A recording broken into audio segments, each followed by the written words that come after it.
আলো নেভালো শহর, প্রতিবাদে সংখ্যালঘু সম্প্রদায়। ওয়াকফ আইন সংশোধনের বিরুদ্ধে 15 মিনিটের ব্ল্যাক আউট। ওয়াকফ সম্পত্তি সংশোধনী আইনের বিরুদ্ধে অল ইন্ডিয়া মুসলিম পার্সোনাল ল বোর্ডের ডাকে দেশজুড়ে নিঃশব্দ প্রতিবাদের সাক্ষী থাকতে রাত নির্ধারিত সময় অনুযায়ী রাত 9টা থেকে 9টা 15 মিনিট পর্যন্ত বিভিন্ন এলাকায় আলো নিভিয়ে প্রতিবাদ জানালো সংখ্যালঘু সম্প্রদায়ের মানুষ। পশ্চিমবঙ্গে বিভিন্ন জায়গায় দেখা যায় এই প্রতীকী প্রতিবাদের দৃশ্য। দোকান, বাড়ি, রাস্তাঘাট সবখানেই নেমে আসে আলোহীনতা। তবে এই অন্ধকার ছিল প্রতিবাদের ভাষা।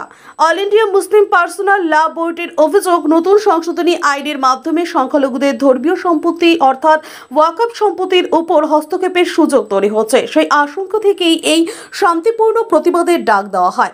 যদিও এই প্রতিবাদে কোনো স্লোগান বা মিছিল ছিল না, তবুও তা শহরের বাতাসে স্পষ্ট বার্তা দিয়ে গেল। নীরবতাই কখনো কখনো সবচেয়ে জোরালো প্রতিবাদ।